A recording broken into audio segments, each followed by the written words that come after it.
Salute Bharat. Salute ഭാരതിൽ ഇന്ന് നമ്മോടൊപ്പമുള്ളത് മുതിർന്ന മാധ്യമപ്രവർത്തകൻ ശ്രീ ജ്യോതിർ ഘോഷാണ്. സാർ നമസ്കാരം. നമസ്കാരം സാർ, ഈ കഴിഞ്ഞ ദിവസം 2 ദിവസമായി കേരളത്തിൻ്റെ ചരിത്രത്തിൽ ഇങ്ങനെ ഒരു സംഭവം ഉണ്ടായിട്ടില്ല. ഒരു മുൻ മുഖ്യമന്ത്രിയുടെ അദ്ദേഹത്തിൻ്റെ തറവാട് വീട് ഉൾപ്പെടെ തിരുവനന്തപുരത്ത് അദ്ദേഹം താമസിക്കുന്ന വസതിയിൽ വരെ എൻഫോഴ്സ്മെൻറ്റ് ഡയറക്ടറേറ്റിൻ്റെ അന്വേഷണം നടക്കുന്നു. അത് അദ്ദേഹത്തിൻ്റെ മകൾക്കെതിരെയാണെന്ന് പറയുന്നു. സാർ, ഈ ED അന്വേഷണം തുടർന്നിനി ഇപ്പോൾ ഈ കഴിഞ്ഞ ദിവസം കുറച്ച് നാടകങ്ങളൊക്കെ ഉണ്ട്. അദ്ദേഹത്തിൻ്റെ പാർട്ടിക്കാർ തന്നെ ഇവിടെ തീർത്ത പ്രതിരോധം. സാർ, ഈ ED അന്വേഷണം നടക്കുമ്പോൾ ഇന്നിപ്പോൾ അദ്ദേഹം മുൻ മുഖ്യമന്ത്രിയാണ്, പുതിയ മുഖ്യമന്ത്രി UDFൻ്റെ മുഖ്യമന്ത്രി വന്നിട്ടുണ്ട്. VD സതീശൻ എന്ന ജനപ്രിയനായ ഒരു നേതാവ്. അദ്ദേഹത്തോട് 5 തവണയെങ്കിലും, ഇന്നും നിയമസഭാ സമ്മേളനം തുടങ്ങുന്നതിന് മുമ്പ് അദ്ദേഹത്തെ പലയിടങ്ങളിലായി മാധ്യമപ്രവർത്തകർ ചോദിച്ചപ്പോൾ അദ്ദേഹം ഒന്നും മിണ്ടിയില്ല. അദ്ദേഹം എന്തുകൊണ്ടാണ് അദ്ദേഹം മിണ്ടാത്തത്, അല്ലെങ്കിൽ എന്താണ് അദ്ദേഹം ഒന്നും പറയാത്തത് എന്ന് കേരളം ഉറ്റുനോക്കുന്നുണ്ട്. സാർ, എന്താണ് സാർ ഇതിൽ താങ്കൾക്ക് തോന്നുന്നത്? അതായത് സതീശന് എന്തോ കാര്യമായിട്ട് പറയാനുണ്ട്. പക്ഷെ അത് പറഞ്ഞാൽ ഫലം ചിലപ്പോൾ ഒരു പക്ഷെ പ്രതീക്ഷിക്കാത്തതായിരിക്കും ഉണ്ടാവുക. ഈ കാരണം കൊണ്ടായിരിക്കും അദ്ദേഹം നിശബ്ദത പാലിക്കുക. അദ്ദേഹത്തിന്റെ മൗനം വല്ലാത്ത ശബ്ദായമായ മൗനമാണ്.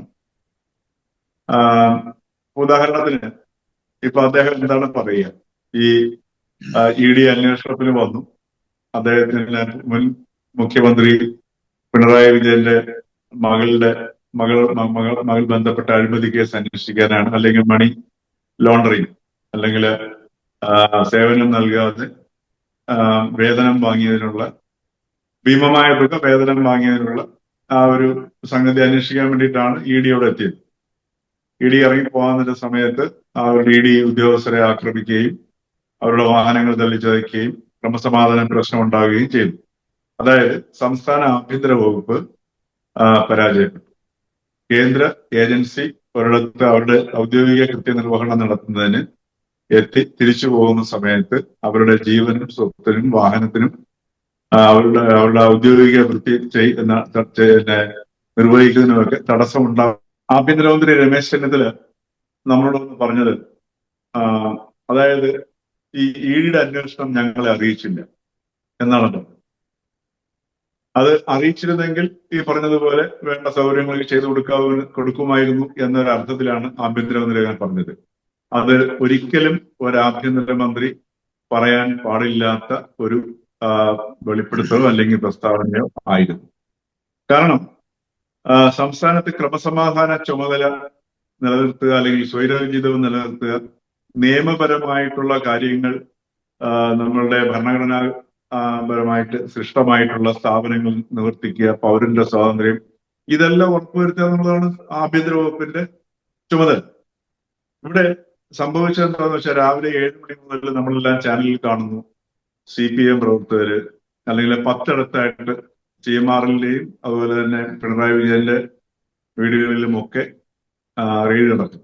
പിണറായി വിജയന്റെ വീട്ടിൽ റെയ്ഡ് നടക്കാൻ കാരണം എന്ന് വെച്ചാൽ, ഈ കേസിൽപ്പെട്ട വീണ വിജയൻ എന്ന പിണറായി വിജയന്റെ മകൾ പിണറായിയുടെ കൂടെ താമസിക്കുന്നത് കൊണ്ടാണ് അദ്ദേഹത്തിന്റെ വീട്ടിലും അതേപോലെ തന്നെ അവരുടെ തറവാട് വീട്ടിലും അല്ലെങ്കിൽ കണ്ണൂരിലെ വീട്ടിലും അതേപോലെ ഭർത്താവിന്റെ വീട്ടിലും മറ്റ് പല സ്ഥലങ്ങളിലും CMRLലും 2 പാർട്ടികളാണ്, CMRലും വീണ വിജയനുമാണ് അതിനകത്തെ കക്ഷികൾ.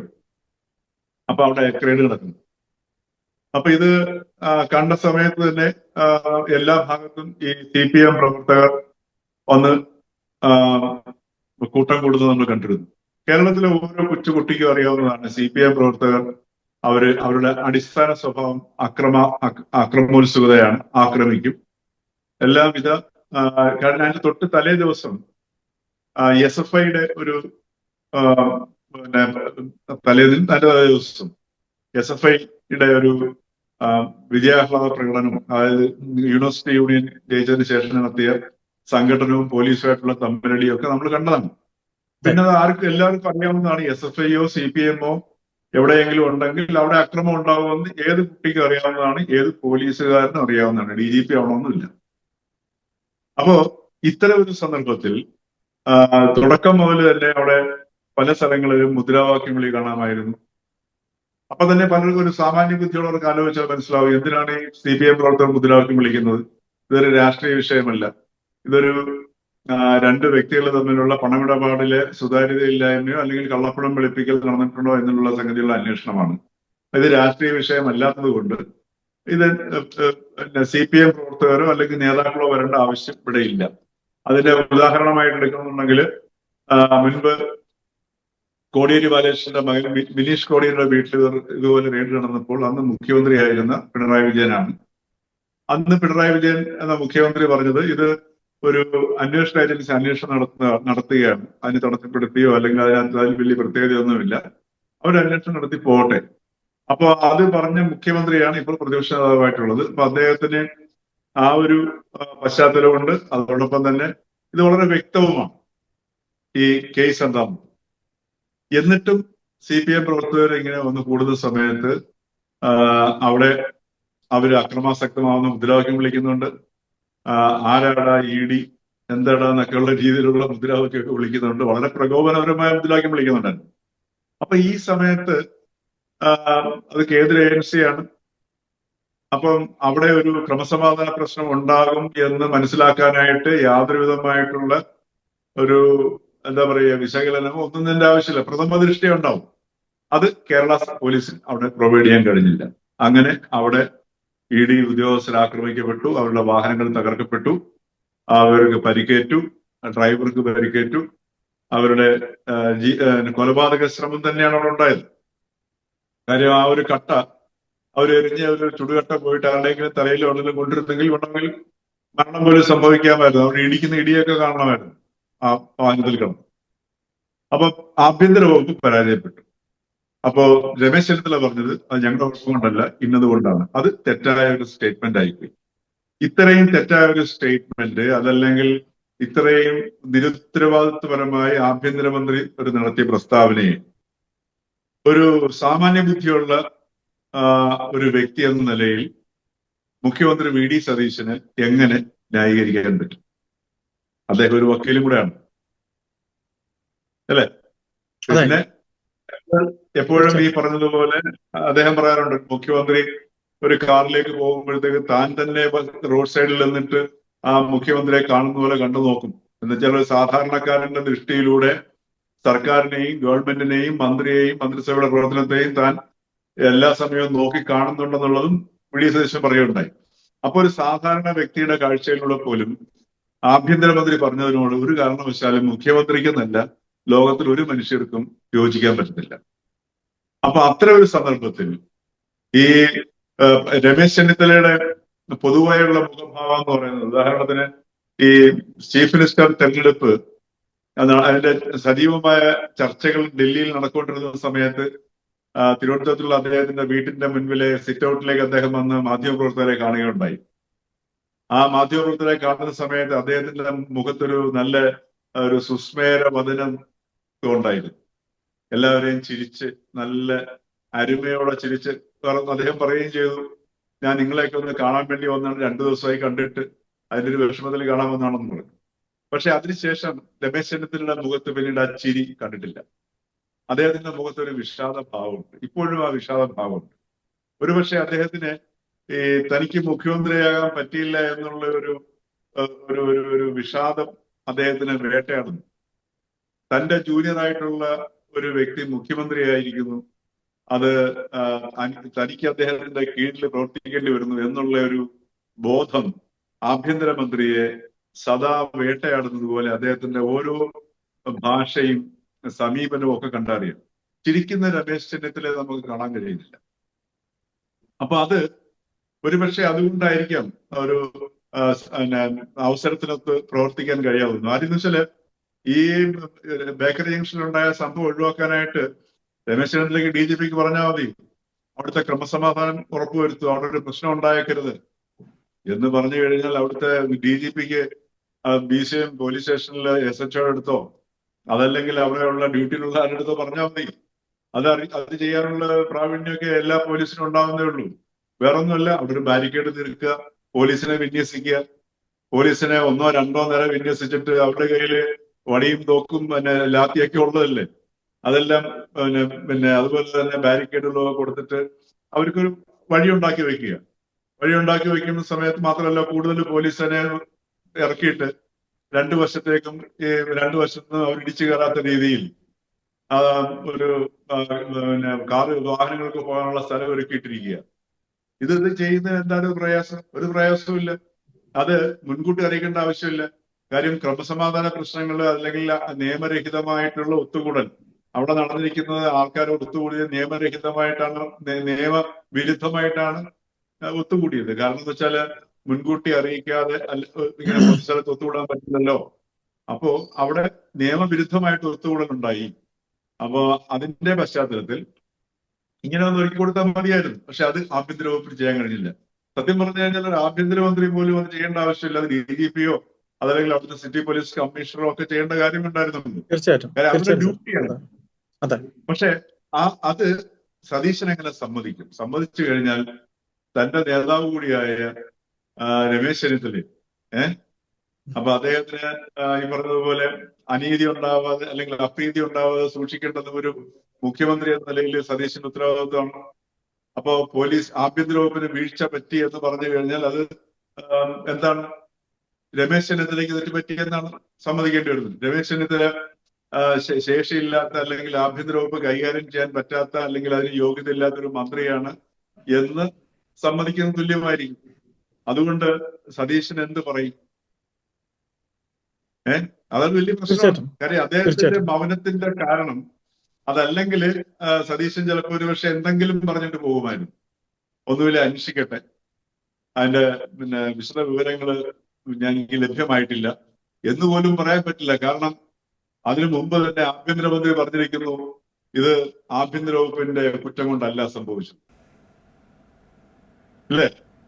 അതെ സാർ. അപ്പോ സാർ പറയുന്നത് ഇത് ഒരു കാരണമാണ്, അതുകൊണ്ടായിരിക്കാം തൻ്റെ സീനിയറായ, തൻ്റെ നേതാവായ, തൻ്റെ മന്ത്രിസഭയിലെ മുതിർന്ന അംഗമായ ആഭ്യന്തരമന്ത്രിയെ വിമർശിക്കുന്നതിൽ അതിൻ്റെ കാരണം, ശരിക്കുള്ള കാരണം അത് തന്നെയാണ് സാർ പറഞ്ഞെന്നിരിക്കട്ടെ. സാർ, മറ്റൊരു കാരണം കൂടെ ഇപ്പോൾ പറഞ്ഞു കേൾക്കുന്നത്, ഈ പറയുന്ന ED അന്വേഷണം നടക്കുമ്പോൾ ഈ കർത്ത കൊടുത്ത CMRL കമ്പനി കൊടുത്ത ഇത്തരത്തിൽ എമൗണ്ട് കൊടുത്തവരുടെ ആ പേരുകളിൽ ഈ മന്ത്രിസഭയിലെ 2 പേരുടെ പേരുണ്ട്. അതിലൊന്ന് മുസ്ലിം ലീഗ് പാർട്ടിയുടെ സഭാധ്യക്ഷൻ, മുതിർന്ന നേതാവ് കുഞ്ഞാലിക്കുട്ടി സാഹിബ്, രണ്ടാമത് ഈ പറയുന്ന രമേശ് ചെന്നിത്തല. ഈ 2 പേരുകളും നിൽക്കുമ്പോൾ എങ്ങനെ ഇവർക്ക് പ്രതിരോധിക്കാം? സാർ, സഭയിൽ പോലും, കഴിഞ്ഞ ഭരണകാലത്തെ സഭയിൽ പോലും ഈ മാസപ്പടി കേസ് വിഷയവുമായി ബന്ധപ്പെട്ട് അന്ന് പ്രതിപക്ഷ നേതാവായിരുന്ന VD സതീശൻ ഒന്നും പറഞ്ഞിട്ടില്ല എന്നും പറയുന്നുണ്ട്. അപ്പോൾ കോൺഗ്രസ് ഇത് പ്രതിരോധത്തിലേക്ക് പോകുന്നതിൻ്റെ ലക്ഷണം കൂടെയാണ് ഇത് എന്നും മുഖ്യധാര മാധ്യമങ്ങളിലും സോഷ്യൽ മീഡിയയിലും ഒക്കെ സംസാരിച്ചു പോകുന്നുണ്ട്. സാർ, അതുകൂടെ ഒന്ന് പറയണം. അതിനകത്ത് ഇവിടെ വിഷയം ശരിക്കും പറഞ്ഞു കഴിഞ്ഞാൽ ഒരു ക്രമസമാധാന പ്രശ്നമാണ് ഇപ്പോഴത്തെ വിഷയം. ഇത് മറ്റു വിഷയം എന്ന് വെച്ചാൽ പഴയ വിഷയമാണ്. ഏതാ? OC, RC, KK, PV, ഇതെല്ലാം ഈ പറഞ്ഞ പോലെ എല്ലാവർക്കും അറിയാവുന്നതാണ്, വളരെയധികം കാരണം ചർച്ച ചെയ്തതാണ്. പക്ഷെ ഇപ്പോഴത്തെ വിഷയം എന്ന് പറഞ്ഞാൽ ആഭ്യന്തര വകുപ്പ് പരാജയപ്പെട്ടു. ഈ സർക്കാർ അധികാരത്തിൽ വന്ന് 10 ദിവസമായതേ ഉള്ളൂ. പരിചയസമ്പന്നനായിട്ടുള്ള മുൻ ആഭ്യന്തരമന്ത്രി കൂടിയാണ് രമേശ് ചെന്നിത്തല. അദ്ദേഹത്തിന് വളരെ ചെറിയൊരു സംഗതി, ഒരു 100-300 പോലീസ് അല്ലെങ്കിൽ 500 ആയിക്കോട്ടെ, തിരുവനന്തപുരത്ത് എയർ ക്യാമ്പ് അവിടെ നിന്ന് വിളിപ്പാടകലയാണ്, ബേക്കറിയിൽ നിന്ന് വിളിപ്പാടകലയാണ് എയർ ക്യാമ്പ്. അവിടെ നിന്ന് കുറച്ച് പോലീസുകാർ ഇറക്കി ഒരു 2-3 വാഹനം കടത്തിവിടാൻ പറ്റാത്ത ആഭ്യന്തര വകുപ്പിനെ പറ്റി എന്താണ് ഒരു മുഖ്യമന്ത്രി പറയുക? അത് പറഞ്ഞു കഴിഞ്ഞാൽ അത് മന്ത്രിസഭയിലെ തുടക്കത്തിലേക്ക് അല്ലേടിയാവും. മാത്രമല്ല, വ്രണിതനാണ് ആഭ്യന്തരമന്ത്രി. ആ വ്രണിതത്വമാണ് അദ്ദേഹത്തിന്റെ മുഖഭാവത്തിൽ പ്രകടമാവുന്നത്. അപ്പൊ അതിന്റെ എല്ലാം കൂടെ ഒരു ഊർജ്ജസ്വലത ഇല്ലായ്മയോ അശ്രദ്ധയോ, ഇനി അതല്ല ഈ സതീശൻ സർക്കാരിനെ ഒന്ന് അൺപോപ്പുലർ ആക്കിയിട്ട് മുഖ്യമന്ത്രി അൺപോപ്പുലർ ആകുമ്പോഴത്തേക്ക് ഈ പറഞ്ഞതുപോലെ മുഖ്യമന്ത്രി മാറണം എന്നുള്ളൊരു മുറവില് കേരളത്തിൽ വരികയും ആ സമയത്തിന് തനിക്ക് മുഖ്യമന്ത്രിയാകാനുള്ള ഒരു അവസരം ലഭ്യമാകുമോ എന്നുള്ള ചിന്തയൊക്കെ അദ്ദേഹത്തിന് ഉണ്ടായിരുന്നിരിക്കാം. അതല്ലെങ്കിൽ ഇത്ര ഒരു വളരെ നിസ്സാരമായ ഒരു കേസ് എന്തിനാണ് ഇങ്ങനെ ആക്കിയത് എന്നുള്ളൊരു പ്രശ്നമുണ്ട്. പിന്നെ അയ്യപ്പ പറഞ്ഞ മറ്റൊരു വിഷയം, ഈ പറഞ്ഞതുപോലെ എങ്ങനെയാണ് രമേശ് ചെന്നിത്തല ഈ വിഷയം അറിയിക്കാൻ പറ്റുക ഇഡിക്ക്? കാര്യം ഇതിനേക്കാൾ ഗുരുതരമായ വിഷയത്തിനകത്ത് ഉൾപ്പെട്ട വ്യക്തിയാണ് രമേശ് ചെന്നിത്തല, ആഭ്യന്തരമന്ത്രി കൂടെ ആയിരിക്കുന്നത്. കാര്യം കർത്തയുടെ ലിസ്റ്റിനകത്ത് RC എന്ന് പേരിട്ട് എത്രയോ കോടി കൊടുത്തിരിക്കുന്നത് രമേശ് ചെന്നിത്തലയ്ക്കാണ്, അതുപോലെ KK കുഞ്ഞാലിക്കുട്ടി. അപ്പോ EDയെ സംബന്ധിച്ചിട്ട് രമേശ് ചെന്നിത്തലയും കുഞ്ഞാലിക്കുട്ടിയൊന്നും ഇപ്പം അവരുടെ കാഴ്ചപ്പാടിൽ ആഭ്യന്തരമന്ത്രിയോ അതല്ലെങ്കിൽ വ്യവസായ മന്ത്രിയോ അല്ല, മറിച്ച് തങ്ങളുടെ മുമ്പിൽ മണി ലോണ്ടറിങ്ങിനകത്ത് ഉൾപ്പെട്ടിരിക്കുന്ന 2 ആരോപിതരുടെ പേരുകളാണ്. അപ്പോ ഒരാരോപിതന്റെ അടുത്ത് പറഞ്ഞിട്ട് ഒരു അന്വേഷണത്തിന് പോവുകയാണെന്നുണ്ടെങ്കിൽ ഒരു പക്ഷേങ്കിൽ അതിനെ പ്രതികൂലമായിട്ട് തങ്ങളുടെ അന്വേഷണത്തിനെ ബാധിക്കും എന്ന് ED ചിന്തിച്ചു കഴിഞ്ഞാൽ കുറ്റം പറയാൻ പറ്റുമോ? പറ്റില്ല. അപ്പൊ സതീശന്റെ മുഖ്യമന്ത്രി സതീശൻ നേരിടുന്ന പ്രശ്നങ്ങള് ഒരു ഭാഗത്ത് ഈ ആഭ്യന്തര വകുപ്പിന്റെ പരാജയം തന്നെ ഗവൺമെന്റിന്റെ പരാജയമാണ്. അത് സമ്മതിച്ചു കഴിഞ്ഞാൽ ആഭ്യന്തരമായിട്ട് കോൺഗ്രസിനുള്ളിലെ പ്രശ്നങ്ങൾ ഇപ്പോഴും കെട്ടടങ്ങിയിട്ടില്ല. മുഖ്യമന്ത്രി ബാധ്യതയോടെ ഉണ്ടായിട്ടുള്ള അസ്വാരസ്യങ്ങളും സതീശന്റെ പൊസിഷനെ ചുറ്റിപ്പറ്റി ഏത് അവസരത്തിലാണ് തട്ടിയിടേണ്ടതെന്ന് നോക്കി നിൽക്കുന്ന ഒരുപാട് ശക്തികൾ മന്ത്രിസഭയ്ക്കകത്തുണ്ട്, കോൺഗ്രസിനകത്തുണ്ട്. അപ്പൊ അത് പ്രബലമായ ശക്തികളാണ്. അപ്പൊ അതിനെ നേരിടുകയും അതോടൊപ്പം തന്നെ മന്ത്രിസഭയുടെ ഒരു കൂട്ടുത്തരവാദിത്വം കൊണ്ടുപോവുകയൊക്കെ ചെയ്യേണ്ട ഉത്തരവാദിത്വം മുഖ്യമന്ത്രിയുടെ പുറത്തു വരുന്നുണ്ട്. എങ്കിലും സതീശൻ ഇന്നലെ മൗനത്തിൽ ഈ പറഞ്ഞ മൈം കാണിക്കേണ്ട ആവശ്യമില്ലായിരുന്നു. ഇന്നലെ സതീശന്റെ മൈമിംഗ് ആണ് കേരളം കണ്ടത്. അത് സതീശൻ കേരള ജനതയോട് ചെയ്ത ഒരു നീതി രഹിതമായ ഒരു പ്രവൃത്തിയായിരുന്നു. കാരണം എന്താണ് മുഖ്യമന്ത്രിക്ക് ഏത് സന്ദർഭത്തിലും നമ്മുടെ കേരളീയ ജനത മുഖ്യമന്ത്രിയിൽ നിന്നാണ് നമ്മൾ ഉത്തരങ്ങൾ തേടാൻ ആഗ്രഹിക്കുന്നത്. അപ്പൊ അത് ഇന്നലെ ഏതെങ്കിലും ഒരു ഇത് പറയാമായിരുന്നു. ഒന്നുകിൽ ആഭ്യന്തരമന്ത്രി അതിനെക്കുറിച്ച് പറഞ്ഞിട്ടുണ്ട്, അത് പറഞ്ഞ സ്ഥിതിക്ക് അദ്ദേഹം ഒരു നിലപാട് വ്യക്തമാക്കിയ സ്ഥിതിക്ക് അത് സംബന്ധിച്ച് ഇനി കൂടുതൽ ഞാൻ വ്യക്തമാക്കുന്നത് ഉചിതമാകില്ല അത് എന്ന് പറയാമായിരുന്നു. അതല്ല, ഇനി ഞങ്ങൾ ഒന്നും കൂടെ ചർച്ച ചെയ്യേണ്ട ആവശ്യമുണ്ട്, വിലയിരുത്തിട്ട് ഞാൻ സ്ഥലത്തുണ്ടായിരുന്നില്ല, കൂടുതൽ വിവരങ്ങൾ അറിഞ്ഞിട്ട് ഞാൻ യഥാർത്ഥ അവസരം പറയാം എന്ന് പറഞ്ഞാലും നമുക്ക് മനസ്സിലാകാൻ പറ്റും. മറിച്ച് ഈ നിശബ്ദതയും മൈമിങ്ങും അത് പറയാൻ പറ്റാത്തത് തന്റെ ഉള്ളിൽ വിങ്ങിയതിന്റെ ലക്ഷണമാണ് കാണിക്കുന്നത്. ഇത് ഒരു സതീശനെ പോലെ ജനങ്ങളുടെ പിന്തുണയോടുകൂടി അതല്ലെങ്കിൽ തെരഞ്ഞെടുക്കപ്പെട്ടതിന് ശേഷവും ജനങ്ങളുടെ ഒരു എന്താ പറയുക, ഒരു ആവേശത്തിലോ അതല്ലെങ്കിൽ ജനങ്ങളുടെ ഒരു ജനകീയമായ മുന്നേറ്റത്തിലൂടെ മുഖ്യമന്ത്രിയായ ഒരു വ്യക്തിയായ സതീശന് ഒരു കാരണവശാലും ഇത് ഭൂഷണമല്ല. ഇത്തരത്തിലുള്ള നിലപാടുകൾ, ഇത്തരത്തിലുള്ള സമീപനവുമായിട്ട് മുമ്പോട്ട് പോയി കഴിഞ്ഞാൽ എതുപോലെയാണോ ജനങ്ങൾക്ക് VD സതീശൻ പ്രിയങ്കരനായത്, അതേപോലെ തന്നെ അപ്രിയനായി മാറാൻ അധികം സമയം വേണ്ടി വരില്ല എന്നുള്ളതും മുഖ്യമന്ത്രി സതീശൻ തിരിച്ചറിയേണ്ടതാണ്. നന്ദി. Thank you sir.